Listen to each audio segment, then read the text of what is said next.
Bienvenue dans la wilaya de Tipaza sur l'un des sites archéologiques les plus importants du Maghreb. Tipaza, Djmila ou encore Timgad, l'Algérie a 7 sites inscrits au patrimoine mondial de l'UNESCO. Dans cet épisode, nous avons choisi de vous en faire découvrir quelques-uns pour une plongée au cœur de l'Algérie antique.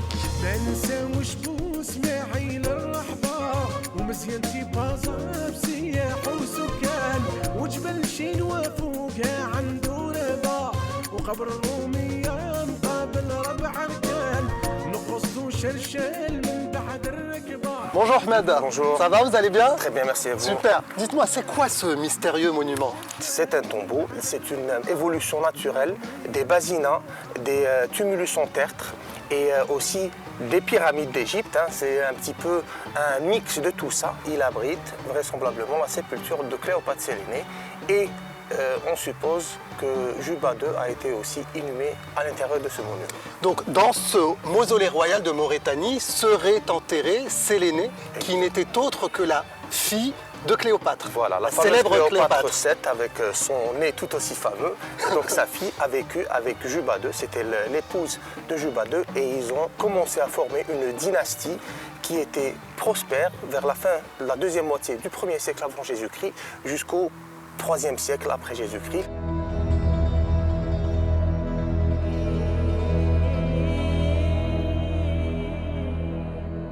Je crois savoir, Ahmed, qu'il y a beaucoup de légendes qui entourent ce monument. Tout à fait. On a déjà la légende du trésor qui se trouverait à l'intérieur du monument. Les Ottomans ont bombardé à une certaine période le monument pour essayer de trouver un accès pour justement pénétrer à l'intérieur du monument. Un monument aussi imposant, aussi majestueux. Forcément, ça donne lieu à plusieurs interprétations. Il y a cette fameuse histoire du berger avec sa vache qui disparaissait subitement quotidiennement, comme si que le monument l'aspirait et voilà, elle a rejeté donc en fin de journée. Selon la légende, il suivrait sa vache un beau jour et il se rendrait compte qu'elle accéderait au monument par un passage souterrain. Exactement. Voilà. Et c'est là qu'il découvrirait un trésor et qu'il serait devenu lui-même très riche. Voilà. Sachant que le monument possède un accès souterrain. C'est un vestibule et un passage circulaire qui donne sur une chambre funéraire. Un accès qu'on ne peut pas emprunter puisque par souci de préservation, l'intérieur du monument est fermé. L'intérieur du monument est fermé. Ce monument est décoré par 4 fausses portes. Et on remarque ces fameuses croix sur les 4 portes du monument qui ont donné ce nom de tombeau de la chrétienne au mausolée royal de Maurétanie, mais c'est une fausse appellation. C'est une fausse appellation, effectivement. On est sur des blocs de près de 7 mètres pour la porte en soi. Donc les décorations sommaires ont donné une forme de croix. Et ces croix n'auraient rien à voir avec la chrétienté? Absolument pas. Le monument est bien plus antérieur, donc bien plus ancien, vers la fin du 1er siècle avant Jésus-Christ. Le christianisme est rentré en Afrique du Nord vers le fin 2e, début 3e siècle. Donc c'est une appellation fausse. Voilà. Alors ce mausolée royal de Maurétanie a été classé au patrimoine mondial de l'UNESCO en 1982. On a des ruines aussi à Tipaza qui ont été classées à la même date. Tout à fait. Est-ce qu'on n'irait pas y faire un petit tour? Avec plaisir. Allons-y.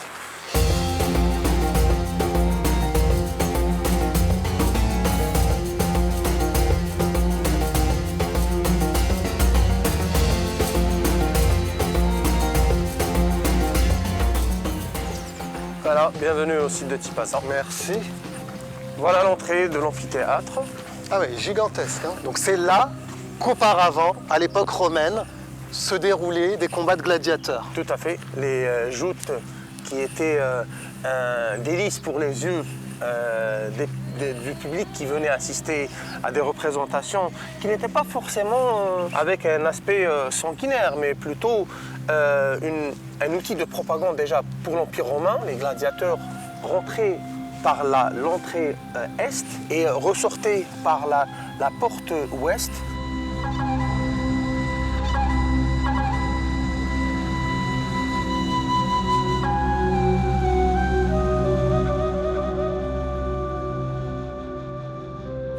C'est magnifique. Oui, c'est joli. Il y a la proximité de la mer qui rajoute plus de charme à ce site antique de Tipaza. Est-ce que c'est pour sa beauté que ce site est réputé unique en Algérie et au Maghreb? Pour sa beauté, par rapport à l'emplacement, il est en face de la mer. Il y a un mélange entre la nature, le site archéologique, les petites criques et les plages en contrebas et cette majestueuse montagne du Chénois qui culmine à presque 1000 mètres d'altitude. Voilà sur notre droite la villa aux fraises qui appartenait à de riches propriétaires terriens, des citoyens de la ville de Tipaza. De riches Romains. De riches Romains qui avaient une vue directe sur la Méditerranée, sur la mer.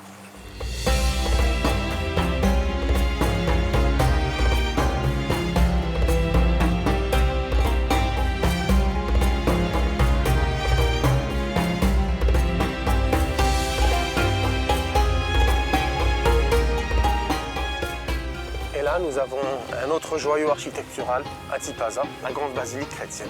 Un élément décoratif intéressant qui est la mosaïque qui est toujours sur site. Qu'on voit au sol. Voilà, faite en polychromie.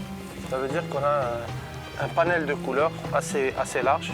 Et elle a conservé cette polychromie, elle a conservé sa couleur. Tout à fait, c'est une teinte naturelle de la pierre qui est utilisée pour confectionner les tesselles. Les tesselles, c'est les petits cubes de pierre qu'on utilise pour faire les mosaïques. Donc à partir du jaune, le vert, le noir, le rouge, couleur ocre aussi.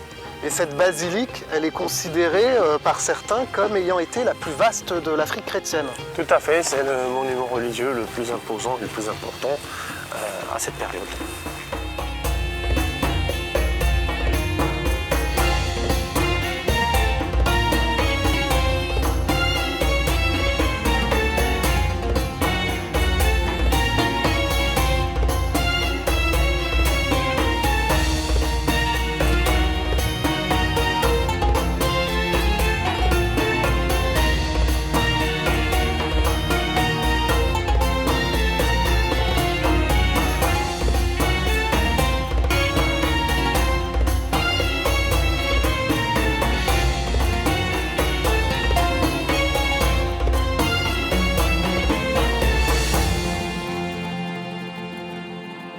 Là, c'est un caveau circulaire dans lequel on pouvait inhumer certains membres de familles importantes ici à Tipaza.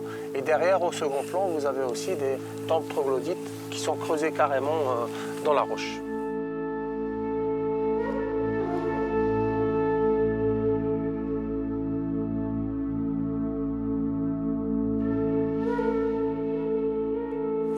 Voilà en face de nous, la stèle d'Albert Camus. La stèle d'Albert Camus. Tout à fait. Alors, voilà, il y a un passage qui a été repris ici. Je comprends ici ce qu'on appelle gloire, le droit d'aimer son mesure. Albert Camus, bien sûr, qui venait ici dans le site de Tipaza, se reposer, s'inspirer et aussi s'imprégner de cette atmosphère qui est si spéciale.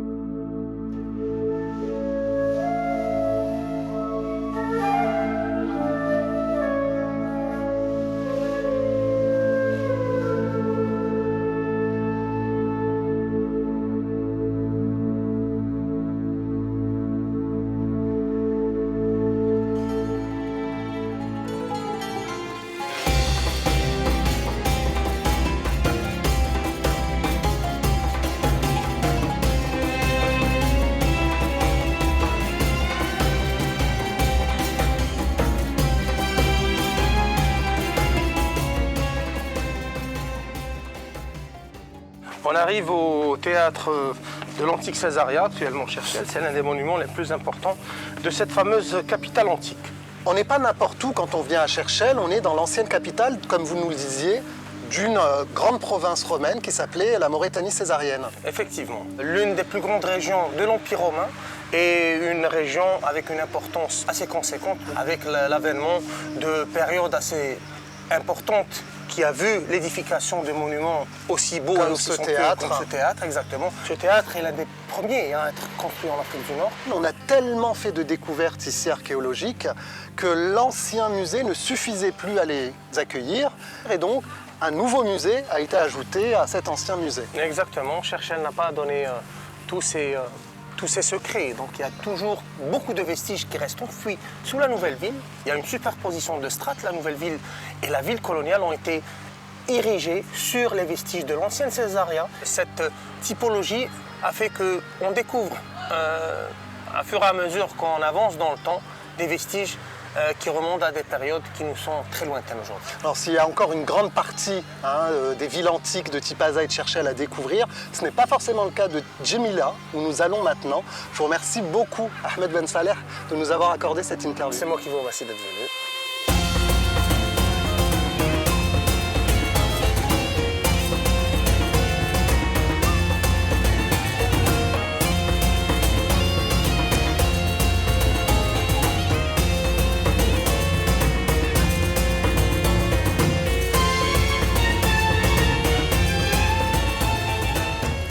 Bonjour Salima. Bonjour. Ça va? Vous avez tenu à nous donner rendez-vous absolument devant le musée de Djemila. Vous allez nous expliquer pourquoi. Oui.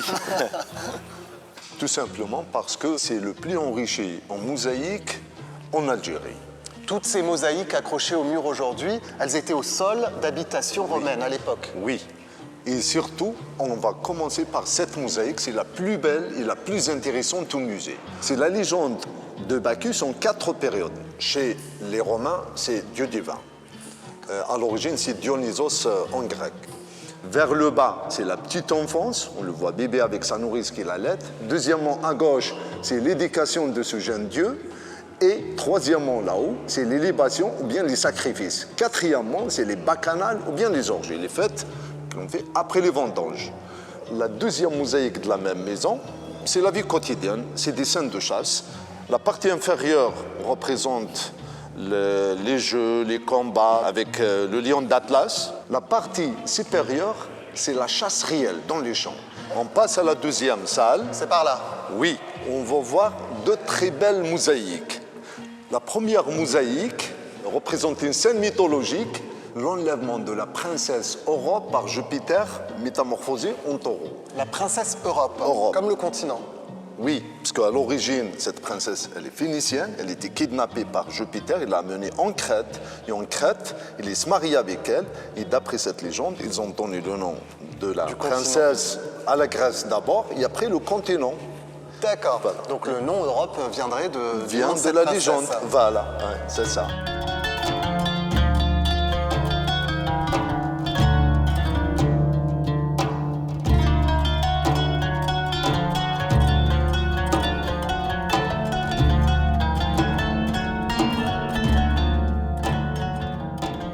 Ceci a été réalisé avec nos moyens financiers dans la mesure de nos possibilités afin que la maison dise « c'est moi, Castorios, qui l'ai faite ». Et ce fameux Castorios, donc, avait de l'argent. Oui, tout à fait. Et la majorité des habitants de Kouikul, l'ancien nom, De Djemila. c'était riche. Pourquoi? C'est l'agriculture. Deuxièmement, c'est la frontière Numidie-Mauritanie-Césarienne, donc c'était un lieu d'échange, commerce. Et le troisième point, c'est l'essentiel, la majorité des habitants de Kouikul, c'était des collecteurs d'impôts en Numidie. C'est pour ça, on peut dire la majorité, c'était riche. Ça veut dire que des villas, que des demeures luxueuses. Et si on allait voir où habitaient ces anciens Romains, justement, à Djemila? Allez-y. Allons-y.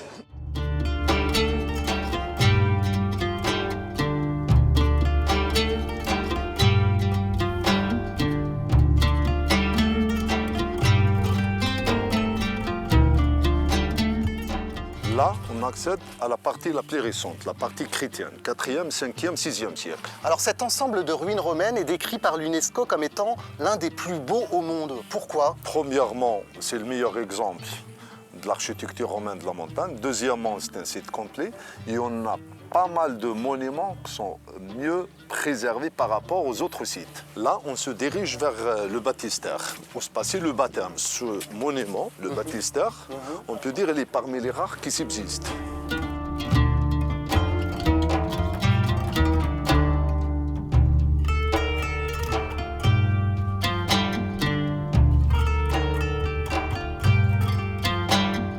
Ah ouais, mais là, la vue, elle est... Oui, c'est ouf, hein. regarde en face. C'est physique un peu, hein. Alors, on est où, là? Donc là, c'est la partie intermédiaire, ce qu'on appelle la période sévérienne. Et ça, c'est le temple de Septime Sévère. Oui, l'empereur Septime Sévère qui était divinisé.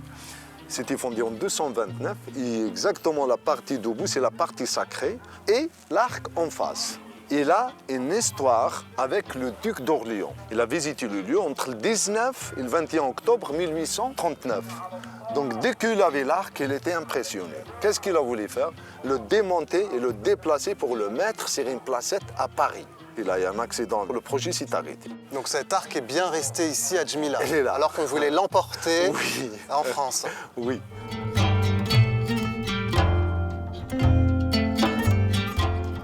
C'était une fontaine conique. Comment elle fonctionnait? Elle était alimentée des citernes là-haut avec légère gravité. L'eau vient dans une canalisation en plomb. Hop, ça continue vers le haut. Et là-haut, c'est pas un jet d'eau. L'eau ruisselle pour rejoindre encore, on peut dire, le bassin pour les animaux. Et le trop-plein, ça va partir là, dans le cloaque maximale, les égouts. Et si je ne me trompe pas, à Rome, on avait une fontaine aussi conique du même genre. Exactement, qui était devant le Colisée. Celle de Rome justement, n'existe plus. juste avant la Deuxième Guerre mondiale, subsistait que la partie basse, la Brouva. Et le fasciste Mussolini, là-bas, il voulait organiser une marche où c'était sur la route, donc il l'a rasée. Pour que celle-là, maintenant, c'est le seul modèle et le modèle unique qui subsiste. C'est le seul modèle de Oui, fontaine au monde conique romain. Oui. du monde romain qui Oui. subsiste encore. Oui.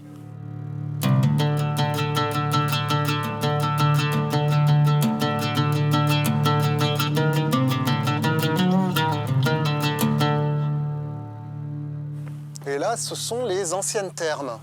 Oui, c'est le meilleur exemple des thermes romains en Afrique du Nord. C'est un lieu de loisirs.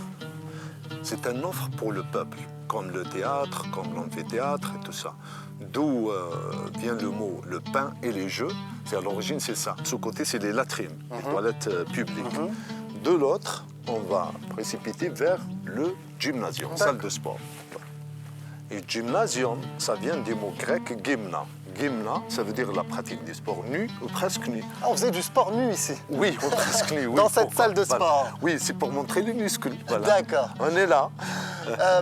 Djmila a été fondée sous l'époque de Nerva, l'ancien empereur romain, spécifiquement pour les vétérans. Oui, au début, c'était pour les vétérans légionnaires. C'était le cas de la majorité des villes fondées par les Romains en Afrique du Nord. Les Romains ne se sont pas installés ici pour rien. En fait, la région était fertile. Oui, tout à fait. Parce que, premièrement, en général, en Afrique du Nord, ils sont venus pour l'agriculture. Surtout le blé, c'était appelé grenier à blé de Rome. Et Djmila était une des dernières colonies de peuplement de l'Afrique romaine. Oui, le dernier texte parlant de la ville, c'était en 553. C'est la participation de l'évêque Crescens au concile de Constantinople. Donc c'est la preuve que la ville est encore vivante et on estime jusqu'à la fin du VIe siècle. Nous, on se dirige maintenant vers Timgad, qui était, elle, la dernière colonie de peuplement de l'Afrique romaine. Merci beaucoup, Salim, d'avoir répondu à nos questions. Merci. De rien. C'était un grand plaisir pour moi. Merci à vous.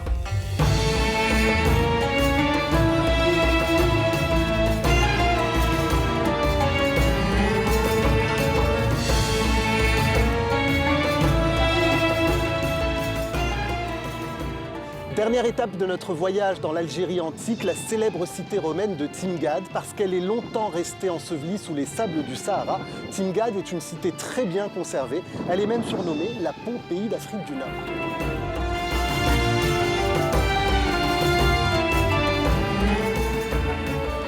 Bonjour Zindine. Bonjour mon ami. Ça va? Ça va bien. Vous allez bien? Ça va très bien. Super. C'est magnifique. Qu'est-ce que c'est? Ouais, ça c'est l'arc de Trajan. C'est un arc triomphal qui remonte à la fin du IIe siècle, début du IIIe siècle. Trajan, c'est l'empereur qui a fondé Timgad, mais cet arc ne date pas de son vivant. Cet arc c'est après Trajan.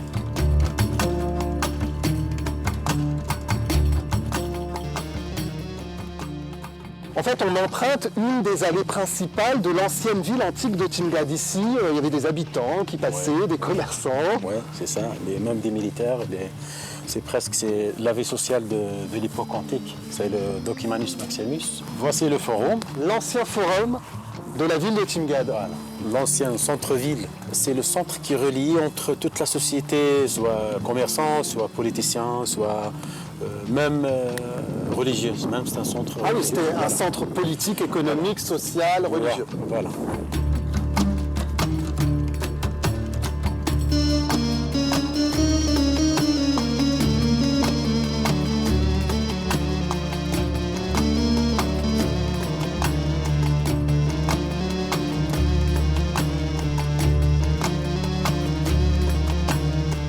Il y a une inscription que je veux vous montrer.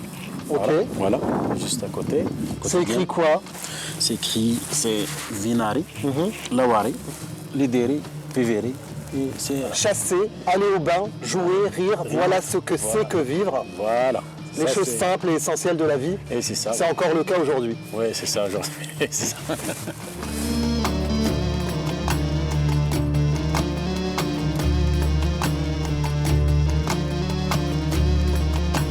Ça, c'est l'entrée du théâtre.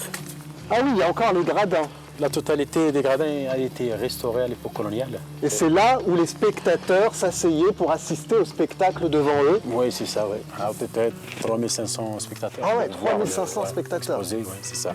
Donc un grand théâtre. Un grand théâtre par rapport au théâtre du monde romain.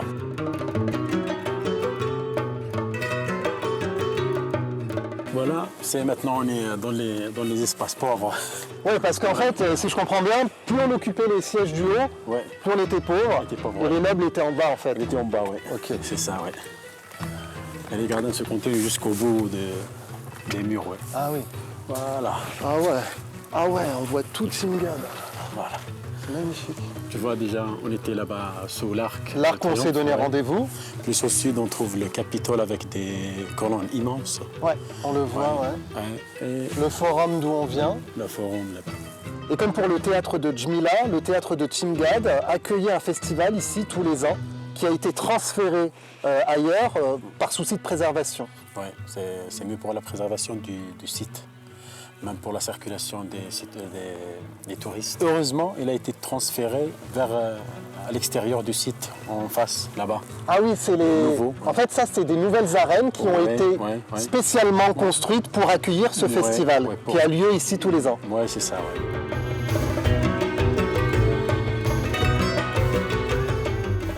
L'histoire de Timgad, elle remonte jusqu'au 7e siècle, après Jésus-Christ. Après, Timgad, elle a disparu de la carte des géographes.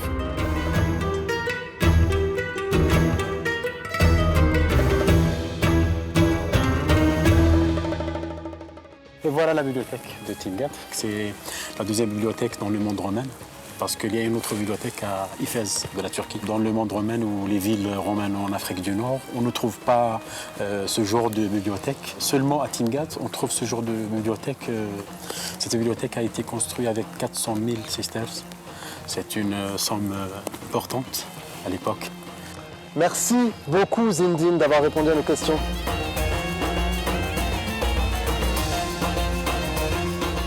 Voilà pour cet épisode sur les ruines antiques d'Algérie. On met le cap maintenant plus au sud pour un épisode spécial Sahara.